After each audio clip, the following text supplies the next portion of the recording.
શ્રી કૃષ્ણ, જય માતાજી। તો હમણાં વાર તહેવાર ચાલુ થઈ રહ્યા છે અને વાર તહેવારમાં ઉપવાસના દિવસો પણ ઘણા આવે છે। તો ઘણા લોકો 11 રહેતા હોય, કોઈ વાર તહેવાર રહેતા હોય તો એ નિમિત્તે આ ફરાળી રેસીપી બનાવી શકે છે। તો આજે એકદમ સિમ્પલ પણ ટેસ્ટી એવી આપણે રેસીપી બનાવી છે અને આટલું એક પ્લેટ ખાવાથી તમારું પેટ પણ સરસ ભરાઈ જશે અને ખાવામાં પણ મજા આવશે। તો એકદમ સરસ હલકી ફૂલકી એવી આપણે આજે મોરૈયાની ખીચડી બનાવવાના છીએ। મોરૈયાની ખીચડી જનરલી બધા જ બનાવતા હોય છે, પણ આ રીતે તમે ચોક્કસથી એકવાર ટ્રાય કરજો, તમને ખૂબ જ પસંદ આવશે અને એની કન્સિસ્ટન્સી તમે જોઈ શકો છો કે કઈ રીતની આપણે રાખી છે। તો એકદમ સરસ એવી અને એકદમ હેલ્ધી એવી અત્યારે આપણે સામા ખીચડી એટલે કે ઘણા આને સામાના ચોખા પણ કહે છે અને મોરૈયો પણ કહે છે। તો આજે આપણે એની ખીચડી બનાવીએ। તો અહીંયા આપણે મોરૈયો લીધો છે, ત્યારબાદ બટેટું, દૂધીનો એક ટુકડો, 2 તીખા મરચાં, ત્યારબાદ રૂટીનના મસાલા છે, ત્યારબાદ અહીંયા આપણે સિંગદાણા, લીંબુ, ખાંડ, તેલ, મીઠું એવી રીતે આપણે અહીંયા બધા મસાલા લઈ લેવાના છે। અને આ ખીચડી એટલી ટેસ્ટી બને છે અને સિમ્પલ વઘાર સાથે જ એકદમ સુપર ટેસ્ટી એવી બને છે, નથી કોઈ વધારે માથાકૂટ કરવાની જરૂર અને છતાં પણ એટલી ટેસ્ટી અને તમારું પેટ પણ ભરાયેલું રહેશે। તો આના માટે અહીંયા આપણે કુકરમાં તેલ ગરમ કરવા મૂક્યું છે। તેલ સરસ ગરમ થઈ જાય એટલે એમાં આપણે આખું જીરું એડ કરવાનું છે, ત્યારબાદ એકદમ ઝીણું બારીક કટ કરેલું બટેટું, ત્યારબાદ દૂધી એડ કરી અને સારી રીતે એને મિક્સ કરી લેવાનું છે। અને દૂધી નાખવાથી એકદમ સરસ એનો ટેસ્ટ પણ આવે છે અને પેટ પણ ભરાયેલું રહેશે। તો આ રીતે બધા વેજીટેબલ જે તમે ઉપવાસમાં ખાતા હોય એ લઈ શકો છો। ત્યારબાદ એમાં સિંગદાણા એડ કરશું અને લીલું મરચું એડ કરશું અને લીલું મરચું છે એકદમ તીખું હોય એવું એડ કરવાનું છે।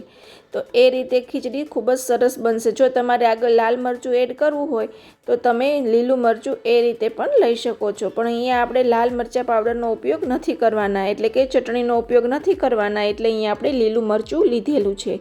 તો ત્યારબાદ એમાં આપણે મીઠું એડ કરશું, ત્યારબાદ અહીંયા હળદર અને ધોઈ અને સાફ કરેલો મોરૈયો એડ કરશું, ત્યારબાદ જરૂરિયાત મુજબ ખાંડ એડ કરશું।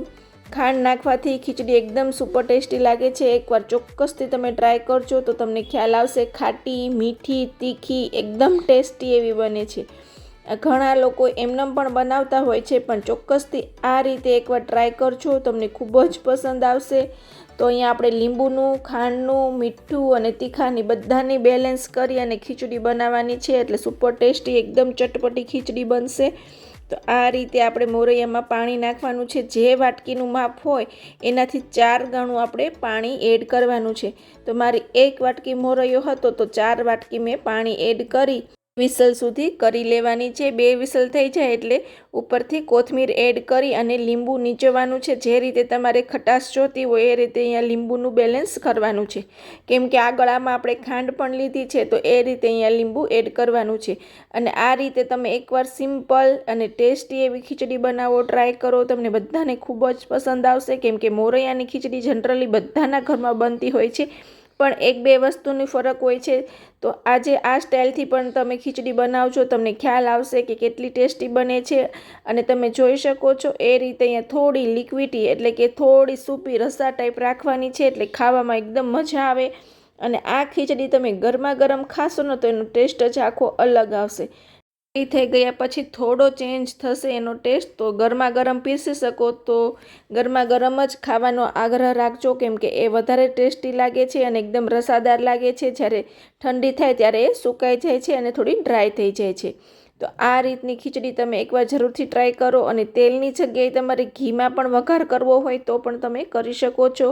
તો એકદમ ટેસ્ટી અને એકદમ હેલ્ધી અને પચવામાં એકદમ હળવી એવી આપણે મોરૈયાની ખીચડી બની અને રેડી છે। મળશું વધુ વિડીયો સાથે, આવજો, જય શ્રી કૃષ્ણ।